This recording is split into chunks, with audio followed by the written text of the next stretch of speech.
Nancy today, and this is a day when I'm not doing a live video, which has really gotten to be a different thing. When I'm doing a live video and I'm just making a regular video but it's live, then I feel like I am ignoring people that might be watching it, and I'm not sure how I'm supposed to react when I'm on a live video. I mean, what is the protocol? Is it like standing there having a conversation with somebody? Or is it, I don't know. Yes, I guess that's what it is. But what is the expectation from the viewer? Is the expectation that we are having a conversation and I should be having a conversation with them? And are people joining in to listen to other people's conversations with me? How does it work? Am I supposed to just go on about making a regular video, but people can comment as it goes? Now that is the most helpful, actually, for me. The other is a little distracting, and I really can't make a video and have conversations. So I think I need to do one or the other, right? So anyway, but I like doing things and having conversations because I like if I'm cooking and people are responding, you know, this is good information. Look at this beautiful place. Have you ever seen anything so beautiful in your whole life?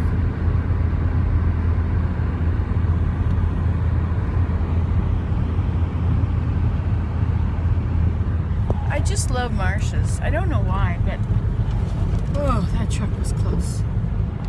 Oh, he was close too. I guess the side of the road on their side is not completely distinguished. It's very dangerous to get onto the snow when you're driving. Very dangerous. That is the most dangerous thing you can do. In the summer, if you go off the side of the road, it's not so bad. You know, you just bump back on.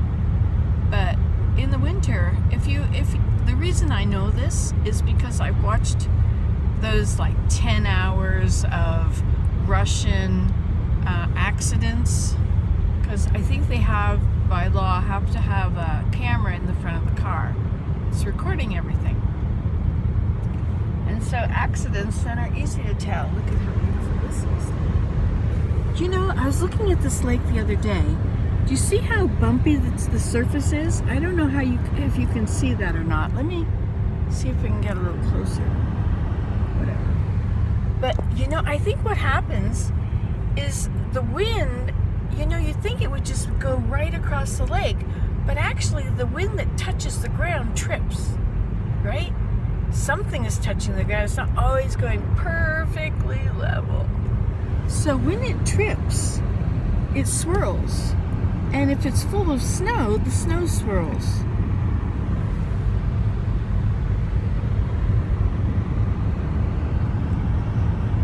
So, somebody walking on the ice, checking it. I think there's an ice hut out there somewhere. I would like to walk to that island now. Do you want to walk with me, Willem? Today. Would you like to walk with me another day? I should probably do it with somebody that's a little more sane than me. Oh no, you know who I should do it with is the people in the village. Gary and his son. And they go out ice fishing. And they walk on our ponds. I wouldn't walk on our ponds. We did play hockey on it once, years ago. Once. In 31 years. Did we play there more than once? I think we did. You might have, yeah. Yes, because when I get into something, I usually do it over and over. And then I lose interest. Yeah, the ice will be good. You got lots of cool weather lately, so should be no problem.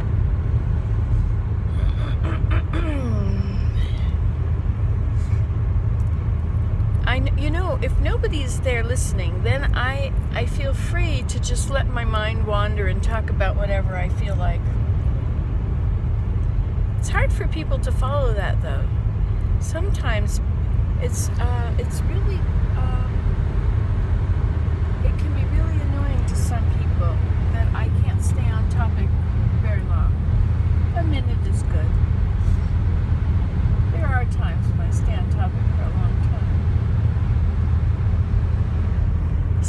beautiful?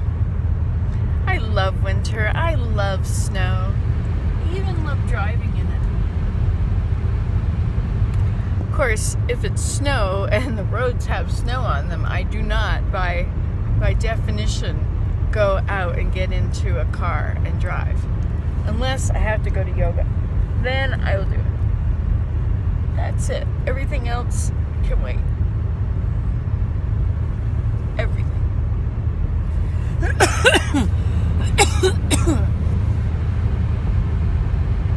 It's getting a little overheated in here, I believe. So I was going to tell you about something.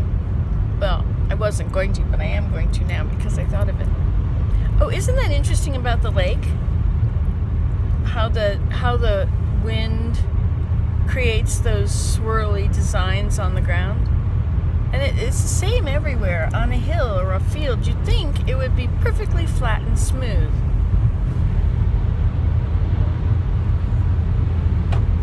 See, now it's starting to accumulate on the road. So now the other was just packed. But this is new stuff. Because it went up and got warm, and so the snow could melt. They didn't use salt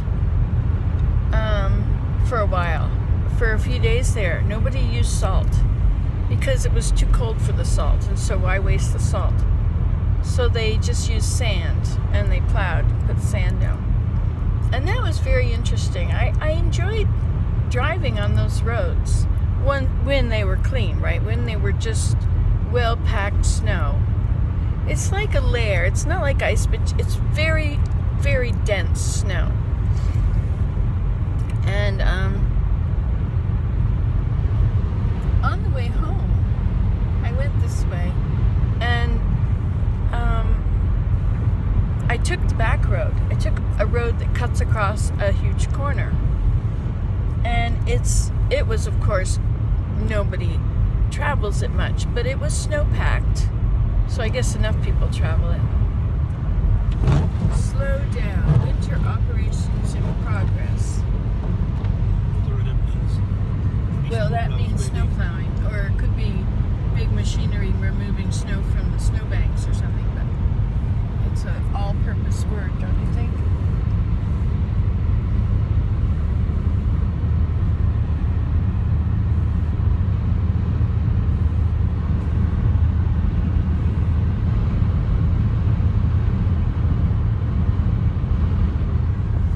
Such a nice drive. Anyway, so I should, are long videos better than short videos? Would you rather have an 8-minute video or an hour-long video?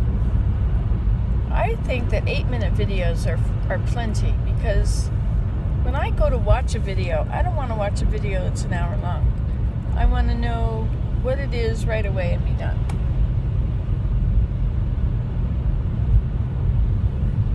I have my OK Google in the tent, and it is set so that when I say good morning, it will give me the latest news from about 30 sources.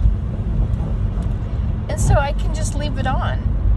And when I am in the area, I'm hearing it, and when I'm not in the area, I'm not hearing it. But you can't pause it, because then she'll start over at the beginning. Which may be okay because the news changes, but some stations like CBC, the news stays exactly the same for the whole day. You've heard it once, you might as well be done. It would be nice if you could hear a news station where the news is constantly on. And so you know what I learned? All kinds of things that are not on the local news or the world news. Like, for instance, in Denmark has an incredibly large pig industry. There's a disease in Africa, or a disease in wild boar. Boar are pigs. And in the wild boar, which I guess will mate with native boar, or are just so similar that disease passes back and forth. Anyway, so there is a disease, something about Africa. African something.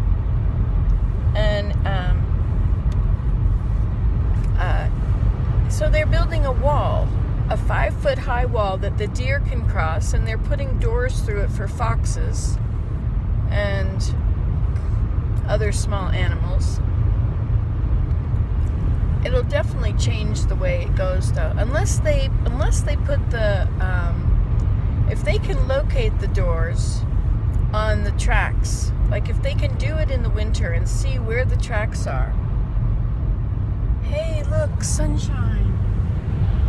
Sunshine on my shoulder. See, if I was at home, I could say, okay, Google, play Sunshine on My Shoulder. And then I could play the whole thing and I could just sing it. Because I can only play what I remember. Sing, and it's usually not very much. But some things come back to you, don't they? Memory is such an interesting thing now. Now that I'm having memories, I turned on this video so that I could talk about my father planning a trip to California from Georgia. I think I'll turn this off and I'll start over. Bye.